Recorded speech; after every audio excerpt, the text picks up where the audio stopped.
Саламатсыңдар ма балалар? Бүгін біз әліппе 3-ші сабақ 1-ші сыныпты бастайтын боламыз. Бүгінгі біздің өтетін тақырыбымыз сөйлем. Тақырып мектептегі бір күнім. Видеоны көрмес алдын арнаға жазылып, лайк басып кетіңіздер. Әліппе 3-ші сабақ. Балалар, мына суретте не көріп тұрсыңдар? Әрине бұл суретте мектеп. Мектепте не істейсіңдер? Мектепке барып сабақ оқимыз, Мына суреттерге байланысты сөйлем құрап көрейік. Бұл жерде екі бала тұр, Бұл жерге сол суретке байланысты біз сөйлем құрайық. Мысалы, мектепте не істейді? Мектепке кімдер барады? Мектепте кімдер жұмыс істейді? Мектепте не істейді? Әрине мектепте сабақ оқиды, Мектепке кімдер барады? Апайлар барады, балалар барады. Тағы да басқа адамдар барады, Мектепте кімдер жұмыс жасайды? Апайлар жұмыс жасайды, және де тағы да қызметкерлер жұмыс жасайды, Мектепте біз не істейміз? Мектепте оқимыз, білім аламыз, Тағы да не істейміз, балалар? Әрине асханада ас ішеміз, дене шынықтырумен айналысамыз, далаға серуенге шығамыз, мұғаліммен танысамыз, кітап оқиды, Тағы да не істейді? Өздерің жазып кетіңдер. Мектеп. Бұл жерде 6 сурет беріліп тұр. Бұл мектепте мектепте біз істейтін істеріміз. Мектепте балалар не істеп жатыр 1-ші суретте? Бұл жерде 1-ші суретте сынып берілген, Ал 2-ші суретте асхана берілген, Асханада балалар не істейді? Тамақ ішеді, 3-ші дене шынықтыру сабағы болатын жер. Спорт зал, Спорт залда не істейді? Спорт залда балалар сабақ өтеді, дене шынықтыру сабағы өтеді. Балалар яғни өздерінің денелерін шынықтырады, Ал 4-ші суретте кітапхана. Кітапханада балалар не істейді? Әрине кітап оқиды, Сендер де өздерің кітапханаға барып көрсеңдер болады. Соңғысы ол әрине актовый зал дейді. Бұл жерде жиналыс, және де осы жиналыстар, тағы да басқа мерекелер болады. Балалар, біз мына суретте не көріп тұрмыз? Әрине кітапханадағы балаларды көріп тұрмыз. Олар не істеп жатыр? Сабақ оқып жатыр, Кітапханада не істейді?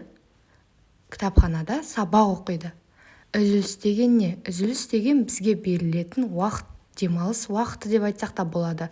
Яғни бір сабақтан кейін үзіліс болады. 2-ші сабаққа дайындалу үшін бізге үзіліс береді. Осы суреттерге байланысты сөйлемдер құрастырайық.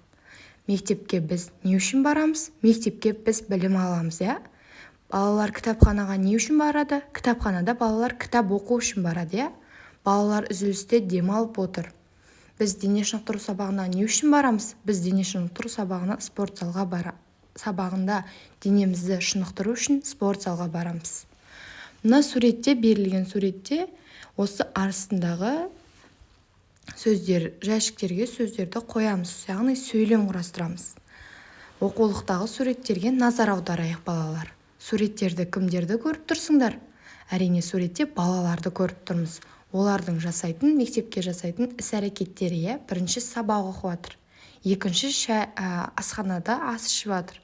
3-ші кітапханада кітап оқиын деп жатыр, Ал 4-ші информатика сабағынан робот және де инженерлерді істеп жатыр, Енді суреттен ән айтып отырған оқушыларды көре аламыз. Бұл 1-ші сабақ. Суреттен кімдерді көріп тұрсыңдар тағы да? Оқушылар қайда келді? Оқушылар музыка кабинетіне келді. Оқушылар музыка кабинетінде не істейді? Біз жәшіктің ішін толтыратын боламыз. Оқушылар ән айтты. 1-шісінікі оқушылар ән айтты.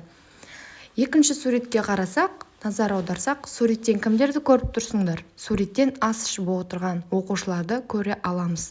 Оқушылар қайда келді? Оқушылар асханаға келді. Асханадан ас іштім. 2-ші сөзді толықтырсақ, асханадан ас іштім. Суреттерден кімдерді көріп тұрсыңдар? Біз суретке назар аударайық. Бұл жерде балалар кітап оқуға келді, Суреттен кітапханаға келген оқушыларды көріп тұрмын деп жазамыз. Оқушылар қайда келді? Оқушылар кітапханаға келді. Оқушылар кітапханада не істейді? 3-ші сөздің жәшікке толтыратын сөзіміз, яғни сөйлеміміз кітапханада кітап оқыдым болады.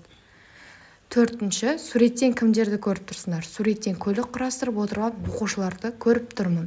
Оқушылар қайда келді? Оқушылар робот техника кабинетіне келді. Оқушылар бұл кабинетте не істейді? Оқушылар көлік құрастырады. Балалар, видео аяқталды. Видео ұнаса лайк басып тіркеліп кетіңіздер. Сау болыңдар балалар.